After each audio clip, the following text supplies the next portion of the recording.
Da igreja, para que juntos, de forma alternada, possamos fazer a leitura de Colossenses, capítulo 3, do verso 12 ao 17. Colossenses, capítulo 3, do verso 12 ao 17.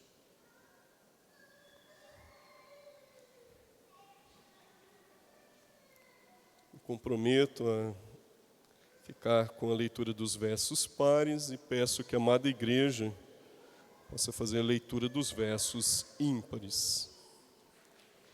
Colossenses 3, do verso 12 ao 17.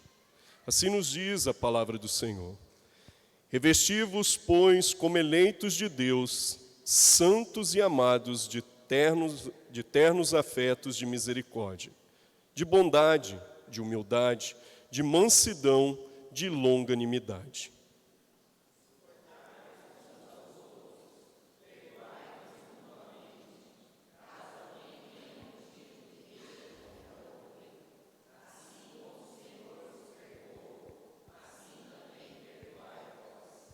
Acima de tudo isto, porém, esteja o amor, que é o vínculo da perfeição.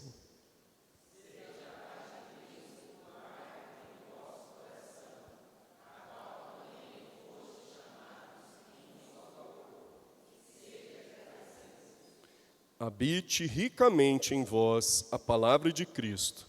Instruí-vos e aconselhai-vos mutuamente em toda sabedoria, louvando a Deus com salmos e hinos e cânticos espirituais, com gratidão em vosso coração.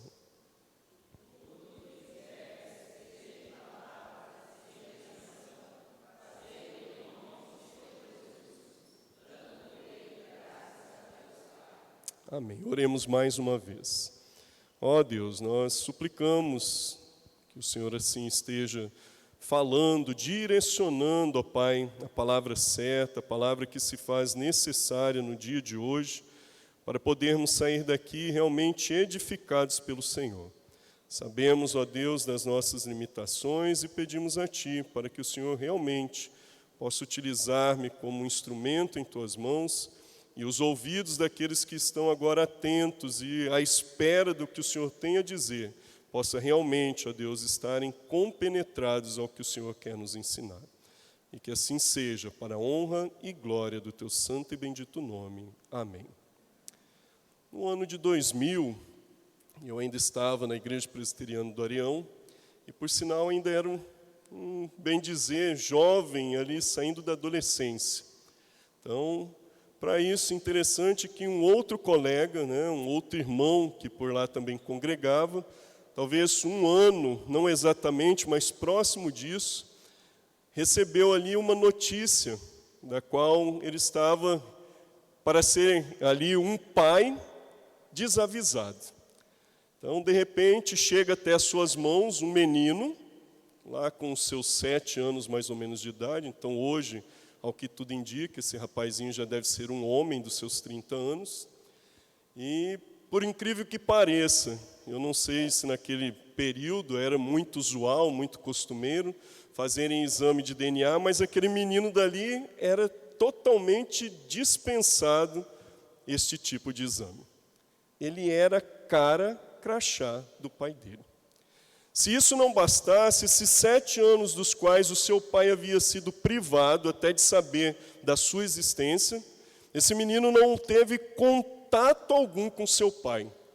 E nem por isso os seus traços fisionômicos e também as características comportamentais diferenciavam do seu pai. O jeito daquele menino se sentar, o jeito dele andar, o jeito dele responder eram característicos, como se ele tivesse vivido aqueles 7 anos com o seu pai. A palavra do Senhor também nos livros, tanto nas cartas, tanto aos Efésios quanto aos Colossenses, tem tantas similaridades, tantas questões próximas uma da outra, que às vezes a gente faz um comparativo, e se nós não atentarmos muito, não acabamos não percebendo se estamos lendo Colossenses ou Efésios. Tamanha a similaridade que existe entre uma e outra. É como se tivessem feito cópias. Mas engraçado que em tudo isso, o Senhor nos traz e nos chama atenção para uma advertência. Ali nestas similaridades, nós também temos apontamentos de questões que são de igual modo tratados ainda nos dias de hoje e que, por sinal, têm a ver com pessoas. As pessoas daqueles dias também recebiam a advertência de que homens ainda tinham características do velho homem, se parecendo com Adão. Assim também existia a advertência de que homens já estavam com a aparência de um novo homem, agora aparentando, sim, realmente com aquele que nós devemos aparentar, com Cristo Jesus. E o que me chama a atenção e que eu gostaria de fato que os amados irmãos hoje, juntamente comigo, estivéssemos aí atentos, e para isso é que nós percebamos que nós precisamos de uma vida com Cristo. Tanto aqueles amados irmãos nos dias do apóstolo Paulo, quer fosse em Efésio, ou em Éfeso, melhor dizendo, ou em Colossos, agora em se tratando dessa carta dirigida aos nossos irmãos colossenses, tanto eles quanto nós precisamos atentar quanto a esta questão que é proeminente, é indispensável, é peculiar, vida com Cristo. E já em se tratando disso, do verso 12 ao 14, então desta vida com Cristo, assim nós podemos observar que ela deve ser assim como Cristo viveu. Não é um padrão qualquer.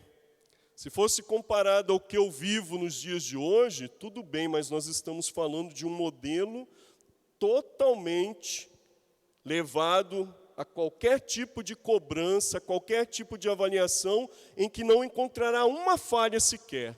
Portanto, esse é um padrão do qual nós devemos nos esmerar. Então, vida com Cristo, assim como Cristo viveu, não é tão simples assim. Olhemos aí para o verso de número 12, conforme a palavra do Senhor nos diz. Revesti-vos, pois, como eleitos de Deus, santos e amados, de ternos afetos, de misericórdia, de bondade, de humildade, de mansidão e de longanimidade. São uma lista, que nós temos uma lista das quais qualidades estas que nós não vemos tanto, corriqueiramente nos nossos dias. Mas na vida de Jesus Cristo, tudo isso era normal, era cotidiano. Interessante que ele começa aqui usando um verbo do qual ele havia sido citado no verso de número 10 do mesmo capítulo. Agora nós estamos realmente revestindo, uma vez em que havia sido despojado aquilo que não deveria fazer parte das nossas vidas, nós não podemos ficar de qualquer maneira. Imagine alguém chegando na sua casa e te pegando sem camiseta, você não vai se sentir à vontade. Estou dizendo em relação ao homem, você vai querer a primeira coisa, se portar ali de uma forma educada. Calma aí, a senhora aguarda só um instante, você vai lá, coloca uma camiseta e vai receber aquela pessoa. Por mais que você esteja na sua casa. Esses irmãos estavam no ambiente deles, mas eles deveriam se vestir, se portar com tudo aquilo que é realmente modelo do que o nosso Senhor Jesus Cristo nos deixou. Portanto, ele usa aqui revesti-vos, pois, ou seja, portanto, num modelo do qual é esperado de quem? Dos eleitos de Deus. Eleitos estes que foram separados. Eles foram ali distintos. Não estamos falando de um tipo de quadro comum, mas nós devemos ter essa distinção.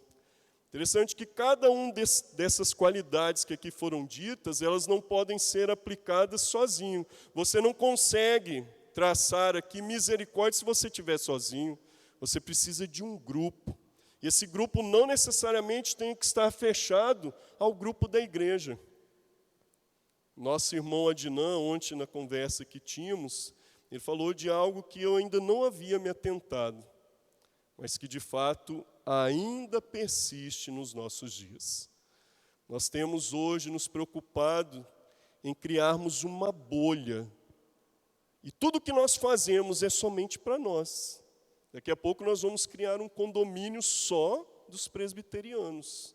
Só iremos fazer negócios entre os presbiterianos. A vida não foi feita para isso. Como é que você vai salgar este mundo que está perdido? Como é que você vai brilhar para aqueles que estão com seus olhos encharcados de trevas, se você não estiver diretamente com eles?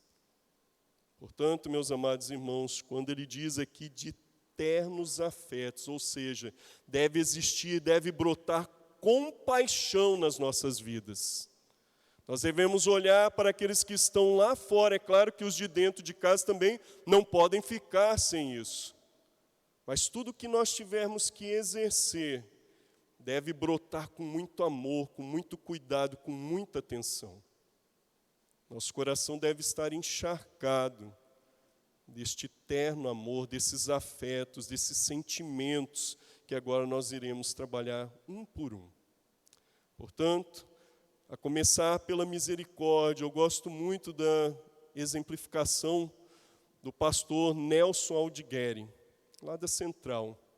Ele fala que é você colocar o coração na miséria do outro. Imagine você olhar para alguém, verificar o que ele está passando, aquele momento doloroso, e você simplesmente ignorar. Não, você vai colocar o seu coração. Se for preciso chorar, você vai chorar com ele. Aquilo que ele estiver passando vai doer em você. Mas não foi somente isso, eu também encontrei aqui, diante das pesquisas que foram feitas, algo que também me chamou a atenção. E conforme diz aqui, misericórdia é uma profunda consciência pelo sofrimento de alguém.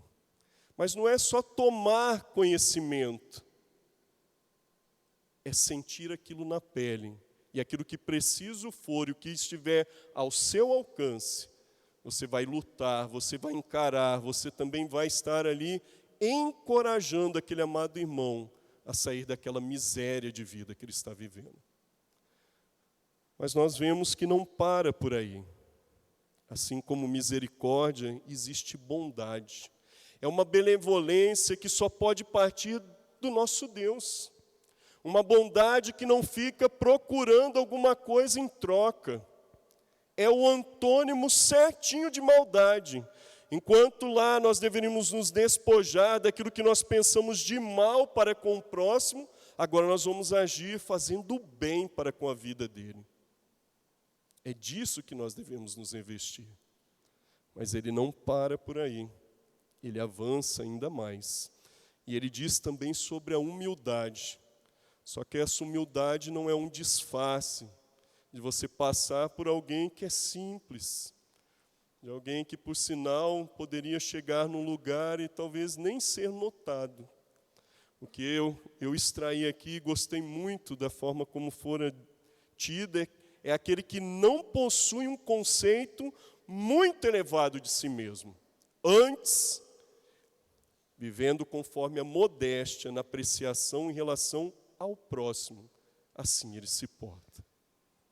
Saber que ele poderia ter já de cara assentado no primeiro lugar, mas ele faz questão de ir lá para o último, para que se no momento propício alguém lhe chamar, humildemente ele venha e ocupe aquele lugar.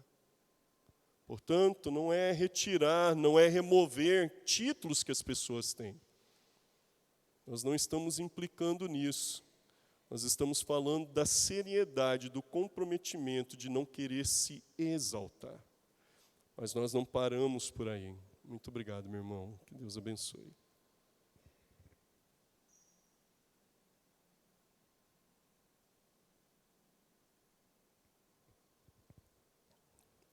Nós também falamos de mansidão. E a mansidão, por muitas vezes, é tida como uma fraqueza nos nossos dias. Esse é um manso. Os outros passam por cima da cabeça, esnobam, fazem o que querem. É um fraco. Você é um coitado. Mas não é isso que nós devemos enxergar.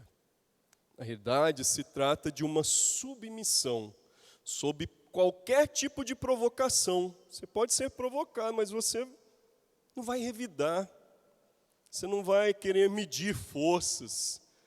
Então, a disposição de sofrer qualquer tipo de injúria, em vez de praticar aquilo que poderia ser devolvido. Às vezes vão te caluniar, vão provocar-te ao ponto de qualquer pessoa já ter tirado do sério. Mas você não vai fazer o mesmo. Você não vai revidar, você não vai querer dar com o mesmo troco, com a mesma moeda, melhor dizendo. Portanto, esse é o tipo de mansidão que se espera. Mas nós avançamos aqui. Também vamos falar da longanimidade. Então, como o próprio nome já diz, é um longo ânimo. Então, coisa que poderia ser encurtada, agora não. Ele vai ter que se prolongar. É uma resistência à paciência em questão de dor. Portanto, meus amados irmãos, vai ocorrer infelicidades na vida. Nós vamos aí ter de passar por ocasiões queixosas, mas nós não vamos desanimar. Nós vamos ter um longo ânimo, sabendo que mais cedo ou mais tarde aquilo vai acabar. Não desistir pelo meio do caminho, não se desesperar, não acreditar que aquilo dali seja o fim. Mas não para por aí. Agora, em se tratando do verso de número 13, e para isso já conseguimos ver realmente, agora ele vai falar de uma pessoa para com a outra, para com o seu próximo. Então ele diz: suportai-vos uns aos outros, perdoai-vos mutuamente, caso alguém tenha motivo de queixa contra outrem, assim como o Senhor vos perdoou, assim também perdoai vós. Oh, situação difícil. O Senhor nos perdoou de todos os nossos graves erros, dos nossos pecados. Agora Ele nos convoca a fazermos o mesmo. Agora Ele pede para nós suportarmos aquele irmãozinho que você olha para a cara dele e você já muda até o semblante. Mas você precisa estar com ele. Se dentro do nosso ambiente isso já não for exercitado, não houver esse laboratório, o que dirá lá fora? O mundo já espera isso entre eles, mas aqui dentro não. Portanto, este é o local apropriado para realmente podermos exercitar cada uma dessas ações, cada um desses envolvimentos, cada uma dessas características que devem ser presentes na minha vida e na sua vida, meu amado irmão. Mas nós não paramos ainda por aí, porque conforme diz aqui, e isso, citando aí Mateus 6,12, esse perdão é algo atribuído da parte do próprio Deus. E se Ele tem nos perdoado, Ele também nos convida a fazermos o mesmo. Por isso que eu disse, o modelo não é meramente humano. O nosso padrão é Cristo. Se Ele fez, é porque nós também devemos fazer. Não existe nada que o Senhor tenha feito que nós possamos deixar de fora da lista do que precisamos exercer nesta terra.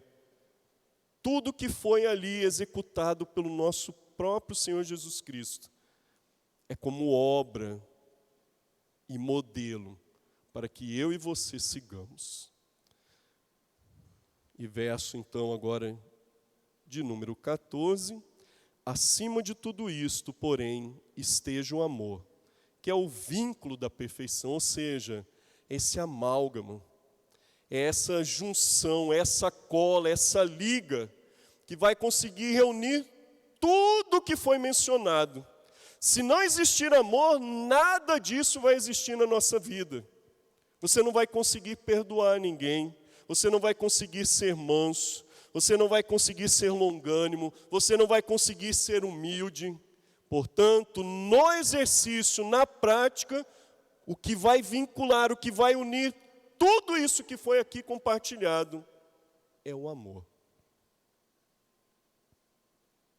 Portanto, se não existir amor, Nada disso vai constar na nossa vida. Nós vamos atropelar como se estivéssemos passando e rampando por um quebra-mola.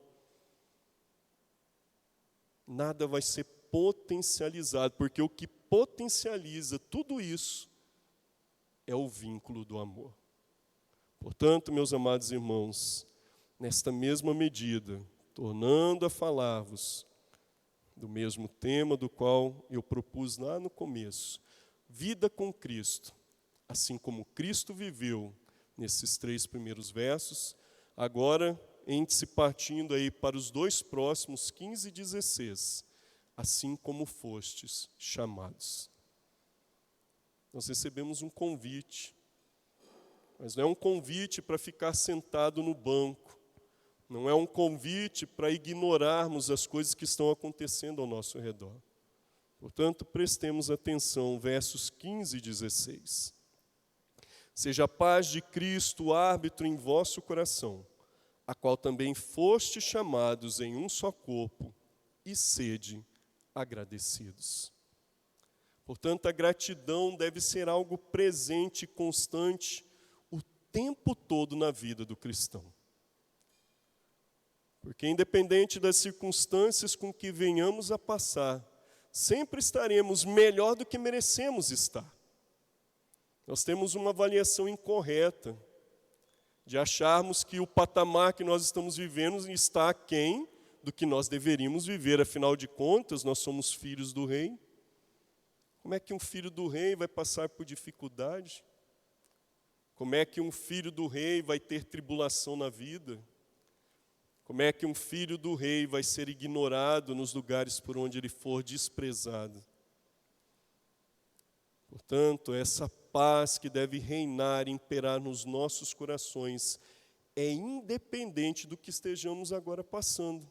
Porque é uma paz que já nos faz relembrarmos das garantias do nosso Senhor Jesus Cristo, não mediante aquilo que ainda estamos vivendo nesta terra, mas de tudo aquilo que viveremos por toda a eternidade com Ele, já longe de todos os efeitos do pecado. Portanto, isto sim é paz. É saber que Deus nos prometeu e nós temos essa garantia, essa esperança, esta convicção. Por isso, nada vai nos roubar esta paz. Não é porque nós estamos agora vivenciando momentos difíceis, porque uma guerra que havia começado entre Rússia e Ucrânia não foi suficiente. Agora os nossos irmãos em Jerusalém também. Portanto, isso acaba afetando o cenário mundial, mas isso não deve roubar a sua paz. Isso não deve impedi-lo de dormir em paz e logo pegar no sono ao se deitar, porque tudo isso é obra do Senhor na nossa vida, não do que está acontecendo no cenário mundial. Mas nós não paramos por aí. Verso de número 16. Habite ricamente em vós a palavra de Cristo, instruí-vos e aconselhai-vos mutuamente em toda sabedoria, louvando a Deus com salmos e hinos e cânticos espirituais com gratidão em vosso coração. Portanto, se tem algo que não pode faltar na nossa vida, é a palavra do Senhor. Amanhã pode faltar o que for, mas a palavra do Senhor não pode faltar. A exemplo disso, hoje tivemos aqui Caleb e Teodoro decorando 27 versículos. Pense bem, nós não estamos falando nem de 1, nem 2, nem 3, foram 27. É palavra viva no coração dessa criança. Com certeza, na hora que ele estiver passando por qualquer situação, ele vai se lembrar daquilo que ele memorizou e que está vivo no seu coração. Deus vai trazer a memória dele. E aquilo não vai impelir este pequenino homem que está crescendo numa formação adequada, recebendo instrução da parte do Senhor, da sua palavra, tanto dentro de casa, pelos seus pais, quanto no tempo em que ele vem à igreja e por outras localidades que esse menino tem tido oportunidade. Eu seria deselegante em falar somente dele. Também tivemos aí a irmã dele, a Juliana também decorou um número satisfatório. Se não me falha a memória, foram 17, é isso? Confere? Então, 17 versículos. E Mimi também, se preocupando em carregar a palavra do Senhor, não veio um dia sequer sem a palavra. Estava ali com a espada, uma menininha pequena, mas que já sabe da tamanha seriedade, do tamanho valor desta palavra para as nossas vidas. Ela não tem ignorado, ela não tem desprezado. E é esta palavra, conforme eu disse, que vai nos ajudar a instruirmos uns aos outros, aconselharmos uns aos outros. Hoje, o dia do professor, é isso, é esse ensino. Mas não é um ensino qualquer. É um ensino mediante aquilo que é verdadeiro, aquilo que é vivo e aquilo que é transformador. Outras coisas não conseguem ter o efeito que só a palavra do Senhor consegue, resguardada pelo próprio Deus. Se Ele, mediante as palavras que proferia, fez com que existisse toda a criação, por que Ele não pode restaurar uma coisinha ou outra que está com defeito nas nossas vidas? Sendo que tudo que olhamos ao nosso entorno foram criados pelas suas próprias mãos. Portanto, meus amados irmãos, como diz aqui, não é no momento somente de cultuarmos, de virmos à casa do Senhor, que nós vamos louvar ao Senhor com hinos. Nós podemos, no deslocamento entre a nossa casa e o local onde trabalhamos, nos momentos em que estamos trabalhando, em que isso não comprometa o exercício da prática do que fomos ali convidados a fazer, que temos recebido para isso, podemos continuar entoando hinos, salmos, cânticos espirituais ao Senhor. É o Espírito quem vai trabalhar e atuar na nossa vida. Portanto, é Ele quem move os nossos corações a agir desse modelo de gratidão. E Ele diz aqui, e isso brota de onde? De dentro do nosso coração. Enquanto por muitas vezes esse coração pode traçar coisas ruins, uma vez em que o Espírito Santo esteja agindo nele, essas ações boas vão ser realmente praticadas por mim e por você. Portanto, para que possamos então assim encerrar, eu torno a dizer da nossa vida com Cristo. E agora, por fim, já dizendo dos versos 12 a 14, assim como Cristo viveu, versos 15 e 16, assim como foste chamados. E por último agora, apenas no verso 17, na inteireza do viver em nome dEle. Nós não podemos desatrelar uma peça, uma parte sequer da nossa vida. Tudo deve estar imbuído a este louvor, a esta gratidão, a esta honra, a essa devoção ao nosso Deus. E o que o Senhor, assim, por meio da sua palavra inspirada, nos diz? E tudo que fizerdes, seja em palavra, seja em ação, fazei-o em nome do Senhor Jesus, dando por Ele graças a Deus Pai. O melhor modelo que nós podemos ver é o próprio Senhor Jesus Cristo. Tudo Ele se dirigia, Ele direcionava, Ele fazia questão de apontar a Deus Pai. E por que nós deveríamos fazer diferente? Se didaticamente Ele já nos ensina o modelo, o padrão correto de assim aplicarmos as nossas vidas. Portanto, quer você abra sua boca, quer você toque alguma coisa, quer você olhe para algo, tudo que viermos a fazer, devemos estar buscando bendizer, exaltar, glorificar o nosso Deus.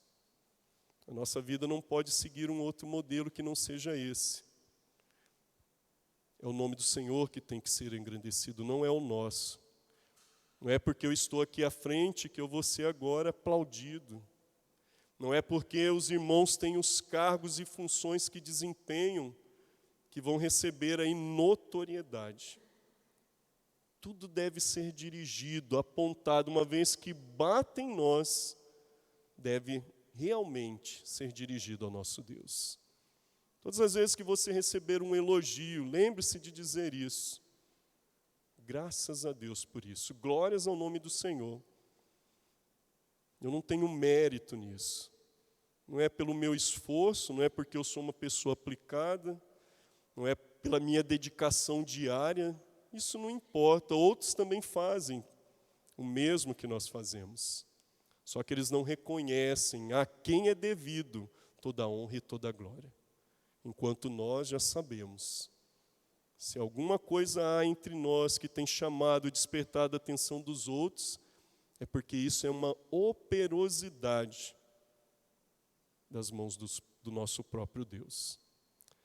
Então, para encerrar, meus amados irmãos, eu quero realmente concluir dizendo que se nós estivermos inseridos em meio a esta cultura esta em que não é dos nossos dias, nós vemos a exemplo do que temos lido, não somente na carta, aos nossos irmãos de Colossos, mas essas práticas religiosas, das quais não trazem nenhum apontamento, nenhuma direção, nenhum enfoque ao nosso Deus.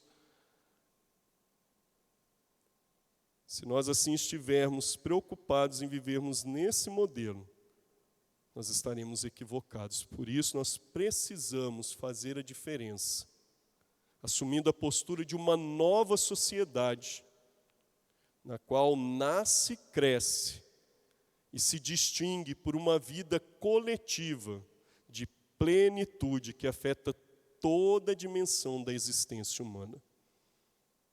É aquilo que eu disse, a nossa igreja não deve estar só nesse reduto. Seria pensar pequeno demais, achar que somente nós. Cadê os outros eleitos? Cadê os outros salvos pelo Senhor? Portanto, é nessa expansão, é nessa amplitude, é nessa plenitude que só Deus pode fazer nas nossas vidas. E é óbvio, para isso, aplicando, que os cristãos não deixaram de ser bombardeados de informações e insinuações com vistas ao nosso enfraquecimento de uma vida com Cristo. De sorte que cada um deva fazer a seguinte pergunta, e isso constantemente: terei paz no meu interior se eu fizer isso ou se eu proceder daquele outro modo? Se seguir por este caminho ou por aquele outro caminho? Portanto, eu encerro com um versículo que é rotineiramente usado em 1 Coríntios, capítulo 10, verso de número 31, dizendo que quer comais, quer bebais, ou qualquer outra coisa façais, nós devemos fazer tudo para a honra e glória do nosso Deus.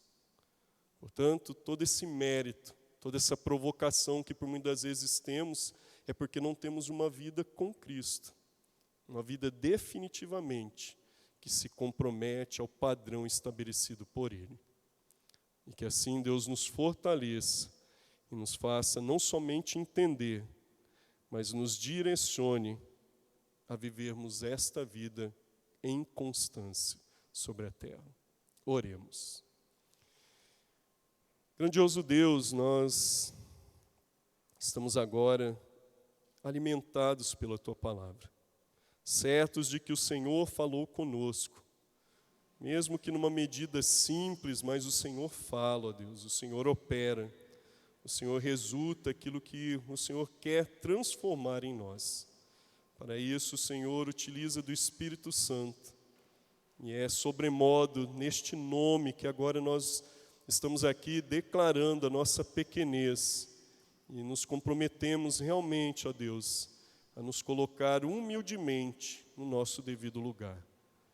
E na nossa insuficiência, o Senhor mesmo possa agir, o Senhor mesmo possa operar, o Senhor mesmo possa realizar de forma miraculosa um grande milagre para que a nossa vida contigo, com Cristo Jesus, realmente seja notória não em nós, na forma em que nós nos expressamos, e assim vejam cada um de nós na pessoa que somos, mas que eles possam ver Cristo Jesus em cada um de nós.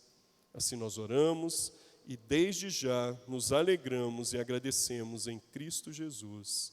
Amém. Agora eu peço aos amados irmãos para que se coloquem em pé.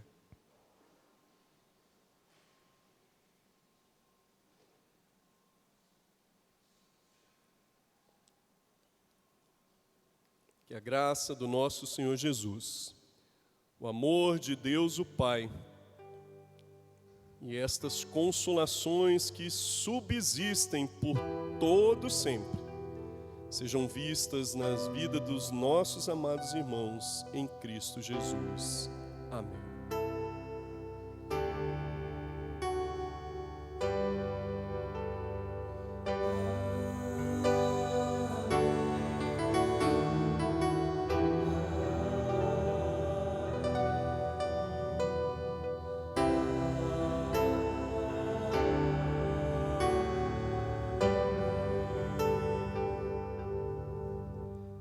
Podeis assentar. Nosso irmão Adnan